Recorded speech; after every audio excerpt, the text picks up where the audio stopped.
चलो okay everyone, ध्यान दो अभी यहाँ पे। वो दरवाजा साइड से बंद करो।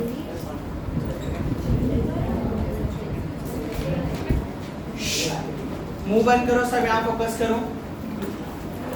आज अपना ग्रामर का आई थिंक 4th लेक्चर है, बराबर। 15 को स्टार्ट हुआ क्या?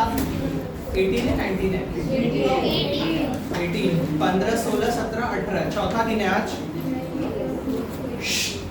ध्यान दो यहाँ पे, हम लोग अभी तक कुछ टॉपिक कर चुके हैं। जरा आज थोड़ा मैं रिकॉल करूंगा उन टॉपिक्स को, उसके बाद आगे बढ़ूंगा। बिकॉज एक अच्छा पेस हम लोगों ने मेंटेन किया है। आज फोर्थ मैंने बोला ना, आज 6 घंटे में हम लोगों ने काफी कुछ कवर किया है। तो बहुत ज्यादा स्पीड होने के चक्कर में फिर आप लोगों का ऐसा ना हो जाए कि सब दिमाग के बाहर निकल जाए। इसी वजह से जरा मैं एक बार रिवाइज करूंगा। फर्स्ट डे हम लोगों ने क्या किया था? Type of sentence. ओके, एक बार जरा सभी लोग देख लो बोर्ड पे, बाद में लिखना। टाइप ऑफ सेंटेंस जो है वो 2 तरह के होते हैं। एक होता है on the basis of structure, on the basis of किस पे? स्ट्रक्चर पे। और दूसरा होता है on the basis of meanings. Structure के हिसाब से कितने टाइप के होते हैं? 3। कौन कौन से? सिंपल, कंपाउंड और कॉम्प्लेक्स।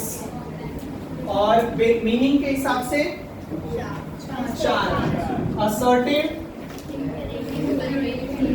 इंपरेटिव, इंटरोगेटिव और एक्सक्लेमेटरी।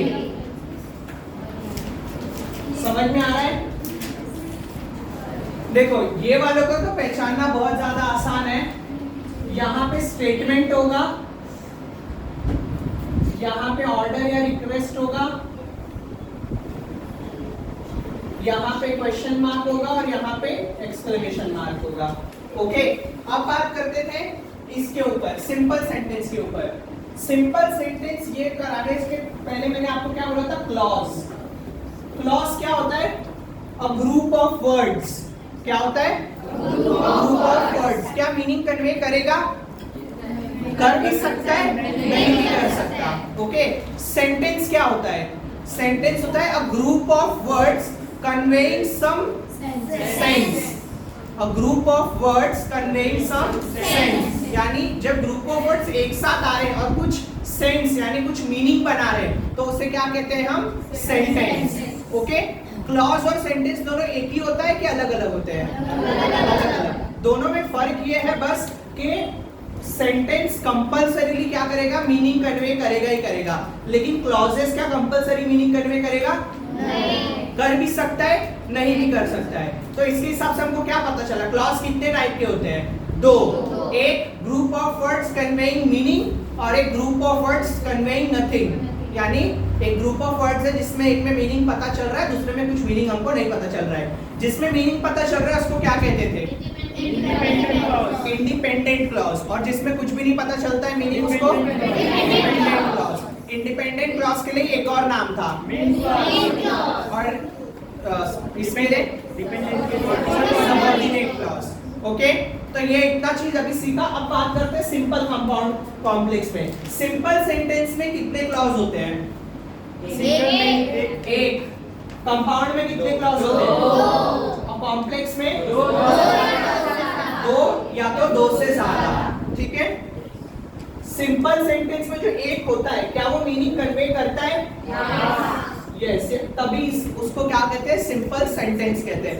यानी एक क्लॉज होता है और वो क्लॉज क्या करता है? कंप्लीट मीनिंग कन्वे करता है। ओके, इसी वजह से सिंपल सेंटेंस कहते हैं। अगर वो क्लॉज होता और उसमें मीनिंग कन्वे नहीं होता तो क्या सिंपल सेंटेंस होता है कि सिंपल क्लॉज होता? वो सिंपल क्लॉज बोलते हैं अगर वो मीनिंग नहीं कन्वे करता तो। लेकिन क्या सिंपल सेंटेंस में जो क्लॉज वो मीनिंग कन्वे करता है, तो इसलिए उसे सिंपल सेंटेंस कहा जाता है। कंपाउंड में 2 क्लॉज होते हैं। दोनों में से कितने क्लॉज ऐसे होते हैं जो मीनिंग कन्वे करते हैं? दोनों ही। तो कंपाउंड सेंटेंस में 2 क्लॉज होते हैं और दोनों ही अपना पूरा मीनिंग कन्वे करते हैं। यानी इससे क्या समझ में आया? कंपाउंड सेंटेंस में 2 क्लॉज होते हैं और दोनों ही इंडिपेंडेंट क्लॉज होते हैं। समझ गया? दोनों ही कैसे क्लॉज होते हैं? Independent clause. और दोनों जुड़े हुए होते हैं एक चीज से, कंजंक्शन, उसे कोऑर्डिनेटिंग कंजंक्शन कहा जाता है। ठीक है, अब बात करते हैं कॉम्प्लेक्स के अंदर। कॉम्प्लेक्स के अंदर दो या दो से ज्यादा क्लॉज होते हैं। कितने इंडिपेंडेंट क्लॉज होते हैं? एक से ज्यादा हो सकता है इंडिपेंडेंट? नहीं, सिर्फ और सिर्फ एक इंडिपेंडेंट होता है और बाकी बचे हुए सारे डिपेंडेंट। ओके, तो इससे क्या समझ में आया हमको कि तीन टाइप के सेंटेंस होते हैं, सिंपल, कंपाउंड, कॉम्प्लेक्स। समझ गए? क्लॉजेस अभी मैंने नहीं पढ़ाया, जस्ट ऐसे ही घूमते फिरते मैंने बता दिया। पहले दिन का हमारा जो टॉपिक था वो था बस सिंपल, कंपाउंड, कॉम्प्लेक्स पहचानना, आइडेंटिफाई करना। ओके, ये आपको आता ही है, इसमें कोई बड़ी बात नहीं। फिर भी एक बार रिवाइज करा देता हूँ। जो भी सेंटेंस अगर उसमें क्वेश्चन मार्क होगा तो आप लिख दोगे इंटरोगेटिव सेंटेंस। जो भी सेंटेंस अगर एक्सक्लेमेशन मार्क होगा तो आप लिख दोगे एक्सक्लेमेटरी सेंटेंस। अगर जो क्वेश्चन है उसके अंदर कोई ऑर्डर या रिक्वेस्ट हो रहा है तो उसे क्या कर दोगे आप? Imperative sentence. और अगर जनरल स्टेटमेंट है, नॉर्मल सा कोई स्टेटमेंट है तो उसे क्या बोलोगे? Assertive sentence. ओके, ध्यान में रहेगा। अब बात आती है सर, क्वेश्चन में अगर सिर्फ ऐसा बोला है कि आइडेंटिफाई द सेंटेंस, क्या बोला है? आइडेंटिफाई द सेंटेंस, तो आप ये वाली चीज आइडेंटिफाई करोगे कि ये वाली चीज? On the basis of meaning वाला आइडेंटिफाई करोगे। ठीक है, अगर क्वेश्चन में बोला है आइडेंटिफाई द सेंटेंस, सिर्फ इतना ही बोला है आइडेंटिफाई द सेंटेंस, तो आप ये चार में से बताओगे। लेकिन अगर स्पेसिफिकली बोला है ब्रैकेट में आइडेंटिफाई सिंपल, कंपाउंड, कॉम्प्लेक्स, तो क्या करोगे? ये तीन में से बताओगे कि जो सेंटेंस वो सिंपल है, कंपाउंड है या कॉम्प्लेक्स है। ओके, ठीक है, इतना हम लोगों ने क्या किया था? फर्स्ट डे फर्स्ट लेक्चर में सीखा था। बराबर समझा सबको? रिकॉल हो गया? किसी को कुछ डाउट? अब बात करते हैं हम लोग डे 2 का। डे 2 पे हमने क्या सीखा? तो डे 2 पे हमने क्या सीखा था? हेल्पिंग वर्ब और टेंसेस। तो हेल्पिंग वर्ब का एक चार्ट सीखा था। ठीक है, मैं बनाता नहीं हूँ, डायरेक्टली पूछता हूँ आप लोगों से। हेल्पिंग वर्ब का हमने चार्ट सीखा था। सब मेरे को बताओगे कौन कौन सा किस में हेल्पिंग वर्ब आता है? Simple present tense, no helping verb. Simple past tense, no helping verb. Simple future tense, will, shall. Past continuous tense, was singular के लिए या प्लूरल के लिए? Singular. Verb plural. Present continuous tense, is and singular के लिए is, plural के लिए are। तो am किसके लिए रहेगा? I। Future continuous tense, will be, shall be। will be, shall be। Okay, next present past perfect tense, had। Present perfect tense, has। Singular के लिए has। सिंगुलर के लिए has और प्लूरल के लिए have। Future perfect tense, will have, shall have। Next past perfect continuous tense, had been। Present perfect continuous tense, have been। Future perfect continuous tense, will have been, shall have been। अब मेरे को बताओगे verb के बारे में। Simple present tense में verb का form first form. Simple past tense में second form. Simple future tense first form. Present continuous future continuous ING बोलते जाओ बस। Past continuous past perfect third form. Verb का third form. Present perfect third form. Future perfect third form. Present perfect continuous future perfect continuous ING. तो इतना अभी तक हम लोगों ने सीखा था हेल्पिंग वर्ब में। फिर उसी दिन मैंने आप लोगों को एक और चीज सिखाया था, टेंस आइडेंटिफाई करना। बराबर, अगर टेंस आइडेंटिफाई करना है तो किसके पास जाओगे? Helping verb. अगर सेंटेंस में हेल्पिंग वर्ब नहीं है तो कितना ऑप्शन बचेगा आपके पास? कौन कौन से? सिंपल पास्ट, सिंपल प्रेजेंट, या तो सिंपल पास्ट या तो सिंपल प्रेजेंट। अगर हेल्पिंग वर्ब नहीं है तो किसके पास अब जाओगे? वर्ब के पास। वर्ब का अगर सेकंड फॉर्म है तो वर्ब का अगर फर्स्ट फॉर्म है तो सिंपल प्रेजेंट। अगर वर्ब का ऐसा फॉर्म है जिसका तीनों ही फॉर्म सेम होता है तो किसके पास जाओगे? सब्जेक्ट अगर सिंगुलर है और वर्ब के साथ एस और ईएस लगा हुआ है तो अगर नहीं लगाए तो सिंपल पास्ट, अगर सब्जेक्ट इज प्लूरल है तो कुछ भी सिंपल प्रेजेंट भी लिखोगे तो भी राइट मिलेगा, सिंपल पास्ट लिखोगे तो भी राइट मिलेगा। ठीक है, ये तो हो गया आइडेंटिफिकेशन। अब बात करते हैं कन्वर्जन। जब टेंस कन्वर्ट करना होता है तो कितनी चीजें कन्वर्ट होती है? दो। कितनी चीजें कन्वर्ट होती है? दो। कौन कौन सी? हेल्पिंग वर्ब और मेन वर्ब। ध्यान में रहेगा, इतना हम लोगों ने डे 2 में सीखा था। अब बात करते हैं डे 3 यानी कल। कल हम लोगों ने subject predicate subject verb object निकालना सीखा था। ठीक है, सब्जेक्ट क्या होता है? जिसके बारे में सेंटेंस में बात हो रही है, जिसके बारे में सेंटेंस में बात हो रही है उसे सब्जेक्ट कहते हैं। उसके अलावा बचा हुआ बाकी सब प्रेडिकेट। प्रेडिकेट। प्रेडिकेट के अंदर कौन कौन सी चीजें होती है? Helping verb, main verb, object और कॉम्प्लीमेंट। ये सब किसके अंदर होता है? प्रेडिकेट। अब सब्जेक्ट वर्ब ऑब्जेक्ट की बात करते हैं। सब्जेक्ट मतलब क्या? जिसके बारे में बात हो रही है वो सब्जेक्ट। फिर वर्ब में दो चीजें आती है, कौन कौन सी? हेल्पिंग वर्ब आपने पूरा चार्ट पढ़ लिया, वही सारे हेल्पिंग वर्ब है, उसके अलावा कोई और हेल्पिंग वर्ब नहीं है। अब बात करते हैं वर्ब क्या होता है। तो वर्ब बेसिकली वो होता है जो भी काम हो रहा है या जो भी एक्शन हो रहा है, वो एक्शन को डिनोट करने के लिए जो भी वर्ड का इस्तेमाल किया है उस वर्ड को क्या कहोगे? वर्ब। जैसे सिट, टॉक, वॉच, सी, टॉक, डिनर, सॉरी क्या बोलते हैं इसको, ईट। तो ऐसे जो भी वर्ड है, यानी बेसिकली ऐसे कोई भी वर्ड जो वर्ड को सुन के ऐसा लगे कि आपका कुछ हैंड मूवमेंट या फिर किसी भी तरह का आपका बॉडी मूवमेंट होने वाला है, भले वो इंटरनल बॉडी मूवमेंट हो या एक्सटर्नल बॉडी मूवमेंट हो। अगर ऐसा कोई भी वर्ड जो वर्ड को सुन के या समझ के ऐसा लगे कि आपका बॉडी मूवमेंट होगा तो उसे क्या कहोगे? वर्ब। अब बात आती है ऑब्जेक्ट की। ऑब्जेक्ट के अंदर कितनी चीजें होती है? दो। कौन कौन सी? ऑब्जेक्ट और कॉम्प्लीमेंट। ऑब्जेक्ट क्या होता है? जिसके ऊपर वर्ब परफॉर्म होता है। समझे? वर्ब क्या, ऑब्जेक्ट क्या होता है? जिसके ऊपर वर्ब परफॉर्म होता है। कॉम्प्लीमेंट क्या होता है? Extra information. किसके बारे में एक्स्ट्रा इंफॉर्मेशन? ऑब्जेक्ट। या तो सब्जेक्ट, या तो वर्ब, या तो ऑब्जेक्ट, तीनों में से किसी न किसी चीज के बारे में वो एक्स्ट्रा इंफॉर्मेशन हमको मिलेगा। ठीक है, कल हम लोगों ने इतना सीखा था और इतनी सारी चीजें की थी। अब फाइनली हम लोग क्या आते हैं, आज के टॉपिक पे आते हैं। आज हम लोग सीखेंगे one of the most easiest but important topic आपके ग्रामर का, चेंज द वॉइस। क्या? Change the voice. जब टाइम लूंगा तब लिखना, अभी खाली बोर्ड पे ध्यान दो। देखो बहुत ही आसान है, बिकॉज अगर आपको सब्जेक्ट वर्ब ऑब्जेक्ट निकालने आ चुका है ना, और आपको हेल्पिंग वर्ब याद हो चुका है, और आपको ये याद हो चुका है कि वर्ब का कौन सा फॉर्म कहाँ यूज होने वाला है, तो आपको कभी भी चेंज द वॉइस में 1% का भी दिक्कत नहीं होगा। सबसे पहली चीज, कुछ चीजें आपको ध्यान में रखनी है। क्या टेंस चेंज होता है चेंज द वॉइस में? नहीं। चेंज द वॉइस में जब हम एक्टिव वॉइस से पैसिव वॉइस में जाएंगे तो हेल्पिंग वर्ब कंपल्सरीली हमको चाहिए होगा। समझे? जब हम एक्टिव वॉइस से पैसिव वॉइस में जाएंगे तो हमको क्या चाहिए होगा? कंपल्सरीली हेल्पिंग वर्ब चाहिए होगा। अब बात आती है सर एक्टिव वॉइस क्या होता है और पैसिव वॉइस क्या होता है, बराबर?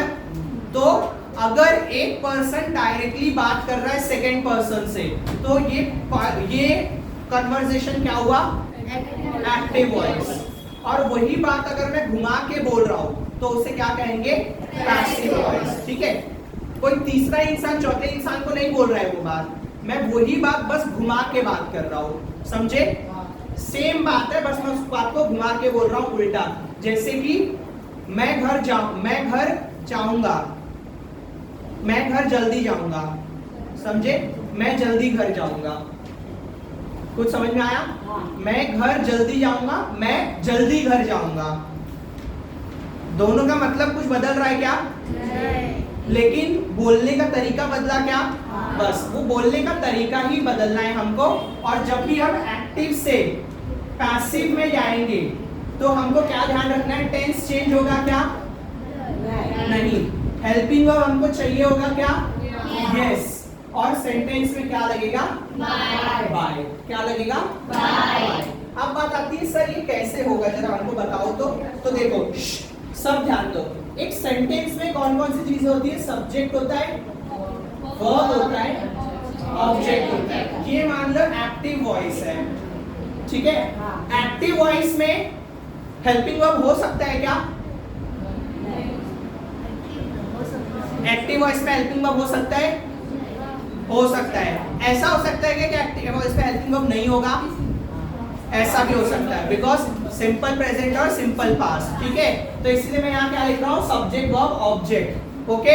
यानी एक्टिव वॉइस अगर है तो उसमें वर्ब हो भी सकता है, उसमें हेल्पिंग वर्ब हो भी सकता है, उसमें हेल्पिंग वर्ब नहीं भी हो सकता है। समझ गए?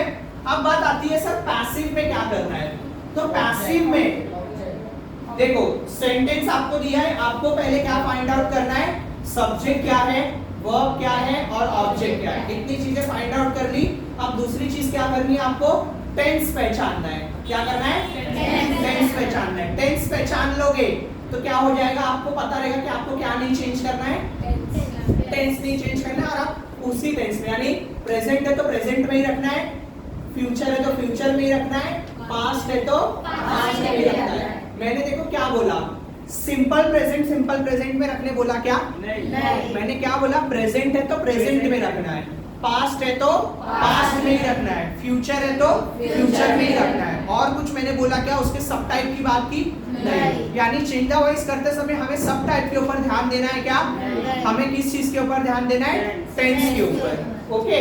अब बात करते हैं सेंटेंस में सब्जेक्ट वर्ब ऑब्जेक्ट निकाल लिया। अब क्या करेंगे? जो ऑब्जेक्ट है ना, उस ऑब्जेक्ट को हम क्या करेंगे? आगे लेके आ जाएंगे, और सब्जेक्ट को क्या करेंगे? पीछे भेज देंगे। वापस बताओ, ऑब्जेक्ट क्या करेंगे? और सब्जेक्ट क्या करेंगे? अब आप खुद सोचो, ये सेंटेंस का ऑब्जेक्ट अगर आगे आ जाएगा तो पैसिव वॉइस के लिए तो वो सब्जेक्ट हो जाएगा ना।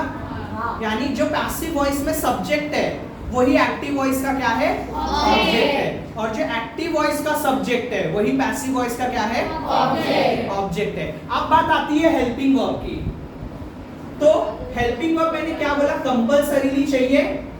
किसमें? पैसिव वॉइस में। यानी एक्टिव वॉइस में हेल्पिंग वर्ब हो चाहे ना हो, हमें उससे मैटर कुछ करता है क्या? नहीं। हमें एक्टिव वॉइस के हेल्पिंग वर्ब सिर्फ किस लिए काम का है? टेंस पहचानने के लिए। एक्टिव वॉइस के हेल्पिंग वर्ब का क्या करेंगे? हम सिर्फ टेंस पहचानेंगे। तो बात आती है सर पैसिव वॉइस में हेल्पिंग वर्ब क्या होगा? जो टेंस है वो टेंस के हिसाब से हेल्पिंग वर्ब होगा, और सिंगुलर या प्लूरल वो आपको पैसिव वॉइस का सब्जेक्ट देखना पड़ेगा। ऐसा हो सकता है कि यहाँ पे एक्टिव वॉइस में सब्जेक्ट सिंगुलर था लेकिन पैसिव वॉइस का सब्जेक्ट प्लूरल है, तो आप क्वेश्चन के हिसाब से सब्जेक्ट हेल्पिंग वर्ब लगाओगे कि आंसर के हिसाब से हेल्पिंग वर्ब? आंसर के हिसाब से। कहाँ के हिसाब से लगेगा? आंसर के हिसाब से। जो आपका पैसिव वॉइस में सब्जेक्ट है हमेशा उसके हिसाब से हेल्पिंग वर्ब लगेगा। अब बताओ, हेल्पिंग वर्ब लग गया, उसके बाद कंपल्सरी क्या आना चाहिए? वर्ब। अब बात आती है वर्ब कौन सा आएगा? हमेशा वर्ब का थर्ड फॉर्म। हमेशा क्या आएगा? कभी भी पैसिव में क्या? हाँ यहाँ पे लिख दो, वर्ब का हमेशा क्या आएगा? Third form. पैसिव सेंटेंस जब भी आप करोगे, एक्टिव से जब भी आप पैसिव जाओगे, तो कौन कौन सी चीजें? सबसे पहले टेंस चेंज होगा क्या? हेल्पिंग वर्ब होगा क्या कंपल्सरीली? यस। बाय लगा होना चाहिए क्या सेंटेंस में? यस। और वर्ब का कौन सा फॉर्म होना चाहिए? ये कंपल्सरी कुछ चीजें हैं जो हमेशा क्या होनी चाहिए? जब भी आप एक्टिव से पैसिव में जा रहे हो तो ये चीजें कंपल्सरीली होनी ही चाहिए। क्या ये चीजें आप अवॉइड करोगे? नहीं। डिपेंड, अभी हमें इसकी बात ही नहीं कर रहा हूँ कि टाइप ऑफ सेंटेंस अलग अलग तरह के आएंगे, उसकी बात ही नहीं हो रही है। अभी हम बेसिक एक्टिव वॉइस सीख रहे हैं, उसको पैसिव में कन्वर्ट करना है तो क्या करना है? तो सबसे पहले वापस से एक्टिव से जब पैसिव में जाएंगे तो टेंस चेंज होगा क्या? नहीं। हेल्पिंग वर्ब होगा क्या? कंपल्सरी या फिर ऑप्शनल? कंपल्सरीली हेल्पिंग वर्ब होगा ही। वर्ब का कौन सा फॉर्म होगा? और सेंटेंस में बाय लगा होगा क्या?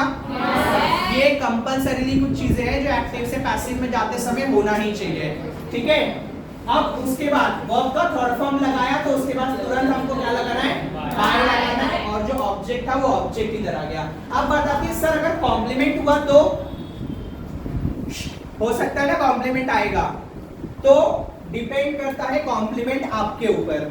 अगर आपको सेंटेंस में सबसे आगे लिखने पे अगर अच्छा लग रहा है, अच्छा इन द सेंस वो सेंटेंस सुनने में कैसा लगना चाहिए, अगर सुनने में अच्छा लग रहा है सेंटेंस के स्टार्टिंग में डाल के, तो आप सेंटेंस के स्टार्टिंग में लिखो। अगर आपको कहीं बीच में डालने के बाद अगर वो ऐसा लग रहा है कि सही लग रहा है, तो आप बीच में लिख सकते हो, या फिर आप ऑब्जेक्ट के बाद। अब बताइए सर स्टार्टिंग में मतलब क्या, सब्जेक्ट से पहले एक हो गया पोजीशन, दूसरा पोजीशन हो गया ऑब्जेक्ट के बाद, एक और पोजीशन है ऑब्जेक्ट से पहले। ओके, इसके अलावा कोई पोजीशन है क्या? बाय के पहले होगा? नहीं होगा, सिर्फ ये 3 पोजीशंस है। ठीक है, बाय के पहले शायद है, बट एक बार देखना पड़ेगा, बिकॉज कभी कभार आता है। ये 2 के तो बीच में नहीं आएगा, क्योंकि हेल्पिंग वर्ब के जस्ट बाद हमेशा मेन वर्ब रहेगा ही रहेगा, यानी इधर तो नहीं आएगा, सब्जेक्ट के जस्ट बाद भी नहीं आएगा, हो सकता है बाय के बाद हमेशा ऑब्जेक्ट रहता है। नहीं, ऐसा नहीं है, आ सकता है ये शायद अभी फिलहाल रखते हम लोग देखेंगे सेंटेंस वाइज। एक तो सब्जेक्ट के पहले, एक ऑब्जेक्ट के बाद और एक ऑब्जेक्ट से पहले, यानी इतने पोजीशन से जहां पे आपके क्या आ सकते हैं, कॉम्प्लीमेंट आ सकते हैं। ओके, ध्यान में रहेगा सभी लोगों को। एक और बार, एक्टिव वॉइस में जो सब्जेक्ट है वो पैसिव वॉइस का क्या बन जाएगा, एक्टिव वॉइस में जो ऑब्जेक्ट है वो पैसिव वॉइस का सब्जेक्ट। जो पैसिव वॉइस में सब्जेक्ट है उसके हिसाब से हेल्पिंग वर्ब लगाओगे पैसिव में, या क्वेश्चन के हिसाब से हेल्पिंग वर्ब लगाओगे? पैसिव वॉइस में जो सब्जेक्ट है उसके हिसाब से। वो आपका कौन सा फॉर्म होगा?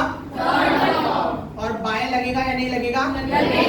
लगेगा। ठीक है, इतना ध्यान में है बस। अब एक काम करो, जो आपको कॉपी करने जैसा लग रहा है यहाँ से कॉपी कर लो, स्पेशली ये इतना चीज। इसके बाद हम लोग क्वेश्चंस पे जाएंगे। ओके, वीडियो पॉज कर दो जरा, पॉज करना बंद मत करना।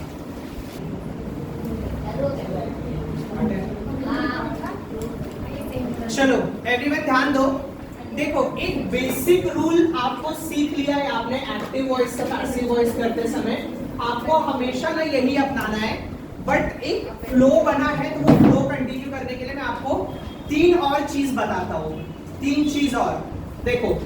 सबसे पहली बात, हम लोगों ने टेंसेस अभी सीखा, हेल्पिंग वर्ब। पैसिव वॉइस में कंपल्सरीली क्या होना चाहिए? Helping verb. अब मान लो सिंपल सेंटेंस होता है, कंटीन्यूअस होता है, टेंसेस में परफेक्ट होता है, बराबर, और परफेक्ट कंटीन्यूअस भी होता है, बट हम चेंज द वॉइस में सिर्फ 3 ही सीखते हैं और 3 ही करते हैं। ओके, परफेक्ट कंटीन्यूअस नहीं करते। अब मान लो इसमें भी क्या क्या होती है? 3 चीजें, पास्ट, प्रेजेंट, फ्यूचर, बराबर। सिंपल पास्ट टेंस में हेल्पिंग वर्ब होता है क्या? नहीं होता है। लेकिन पैसिव वॉइस में तो चाहिए, कंपल्सरीली चाहिए ना। तो हम क्या करेंगे, सिंपल सेंटेंस में हम किसकी मदद का लेंगे हेल्पिंग वर्ब? कंटीन्यूअस का। तो इधर हेल्पिंग वर्ब होता है क्या?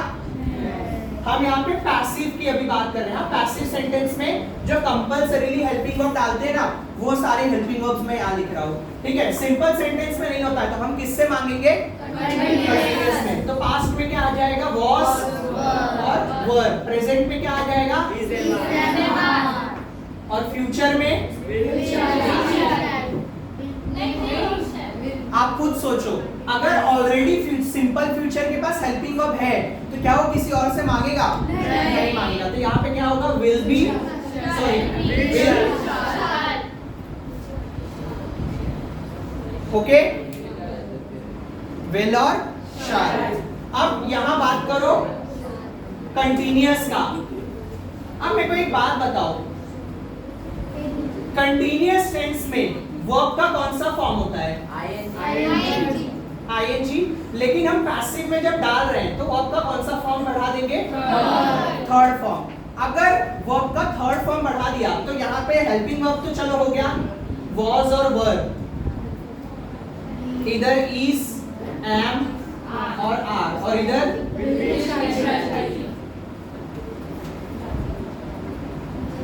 इधर भी विल बी ही आएगा। हाँ, विल बी और शैल बी ही आएगा।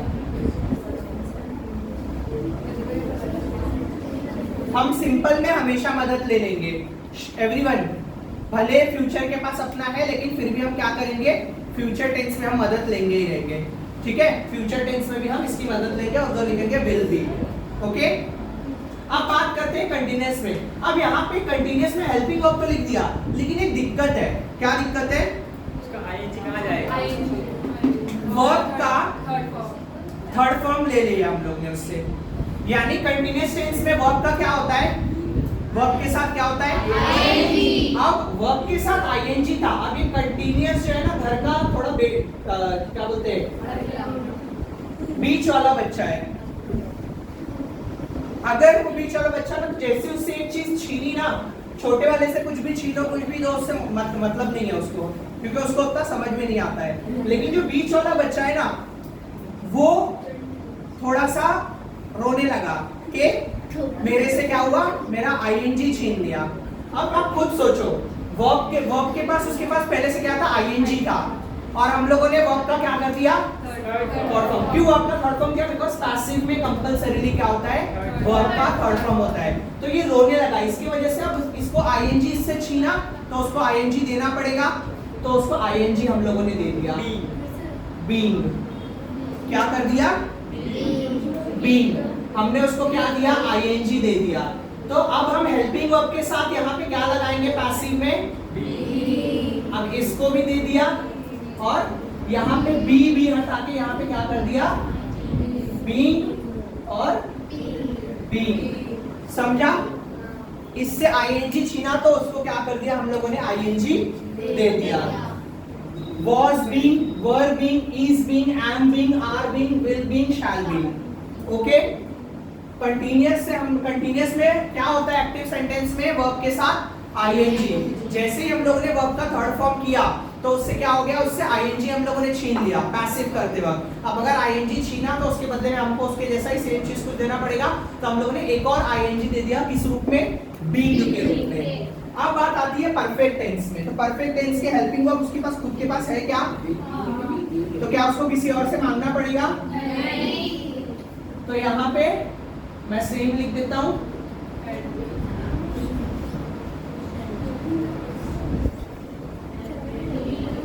अब देखो यहां ध्यान दो। अब परफेक्ट सेंटेंस ना घर का सबसे बड़ा बेटा है, या उल्टा कर दो, सिंपल सेंटेंस घर का सबसे बड़ा बेटा है और परफेक्ट जो है वो सबसे छोटा है।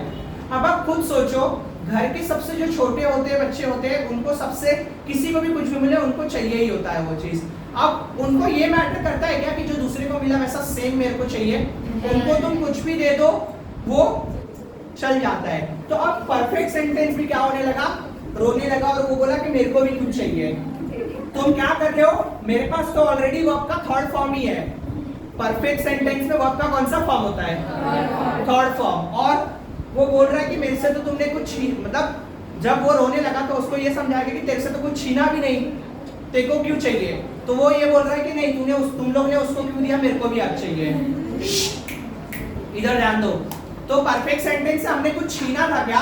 नहीं। आप खुद सोचो, घर के छोटे बच्चे को कितना भी मिले, उसको पुरता है क्या वो चीज? उसको जितना ही दो उतना ज्यादा चाहिए होता है। तो उससे हम लोग ने भले कुछ नहीं छीना, लेकिन फिर भी वो मांग रहे तो उसको देना पड़ेगा। और बड़े बेटे ने तो कुछ मांगा ही नहीं, बिकॉज घर के बड़े लोग को उतना फर्क नहीं पड़ता है, वो लोग मैच्योर हो चुके हैं, उनको कुछ मतलब नहीं है इस चीज से, ठीक है। सबसे छोटे वाले को चाहिए। अब हम लोग ने कुछ नहीं छीना। अब देखो, छोटे वाले को आप कुछ भी देख के सल्टा सकते हो। परफेक्ट कंटीन्यूअस में ना हम एक चीज यूज करते हैं, बीन, बराबर एक्स्ट्रा पड़ा हुआ था साइड में, बीन। हम लोग ने बोला उसको यही करना है ना, उसका मनी बहलाना है ना, साइड में पड़ा हुआ था, बीन उठा के इसको दे दिया।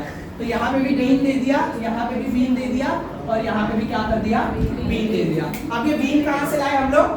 परफेक्ट कंटीन्यूअस में देखो बीन होता है, will have been, shall have been.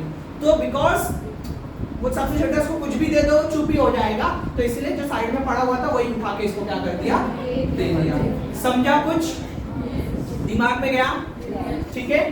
तो अगर जब भी आप पैसिव में कन्वर्ट कर रहे हो, तो जो कंपलसरी हेल्पिंग वर्ब चाहिए हमको, वो कंपलसरी हेल्पिंग वर्ब कौन से हैं? सिंपल सेंटेंस में was, या तो were सिंपल पास्ट में, प्रेजेंट सिंपल प्रेजेंट में is am are, और सिंपल फ्यूचर में will be shall be। Past continuous में was being, प्रेजेंट कंटीन्यूअस में इज बीइंग, आर बीइंग और एम बीइंग। और फ्यूचर कंटीन्यूअस में विल बीइंग, शैल बीइंग। और पास्ट परफेक्ट में हैड बीन, प्रेजेंट परफेक्ट में हैज बीन, हैव बीन। और future perfect में will have been, shall have been. ध्यान में रहेगा? ठीक है। अब आपको क्या, मैं सिंपल इधर लिख के दे रहा हूं। सिंपल सेंटेंस में हम कंटीन्यूअस का हेल्पिंग वर्ब मांगेंगे। सिंपल सेंटेंस में हम क्या मांगेंगे? कंटीन्यूअस का helping verb. Okay. Perfect sentence में हम, सॉरी, कंटीन्यूअस सेंटेंस में हम हेल्पिंग वर्ब तो होता ही है उसके पास, हेल्पिंग वर्ब के साथ क्या लगाएंगे? बीइंग। और परफेक्ट सेंटेंस में भी हेल्पिंग वर्ब होता ही है उसके पास, बराबर, तो उसके साथ क्या लगाएंगे? बीइंग। ये जो मैंने ऊपर लिखवाया ये वाला चार्ट, ये जस्ट मैंने आपको मेमोराइज करने के लिए और समझाने के लिए लिखाया। आपको ये नहीं लिख रहा है बिकॉज आप कंफ्यूज हो गए लिख के, क्योंकि हेल्पिंग वर्ब का एक्टिव वॉइस का ही वही आपको ध्यान रखना है, ये लिखना ही नहीं है। आपको क्या लिखना है? ये तीन चीज लिखना है बस। सिंपल सेंटेंस में एक्टिव से जब पैसिव जाता है, जब एक्टिव से पैसिव में कन्वर्ट हो रहा है, ठीक है, तो सिंपल सेंटेंस में कंटीन्यूअस का हेल्पिंग वर्ब, कंटीन्यूअस में हेल्पिंग वर्ब के साथ बीइंग, और परफेक्ट में हेल्पिंग वर्ब के साथ बीइंग। समझ गया? ध्यान में रहेगा इतना? ओके। चलो ये वाला तीन, इतना सा बस कॉपी करो, ये इतना सा। ओके, करो, फिर क्वेश्चन स्टार्ट करते हैं। पॉज कर दो वीडियो।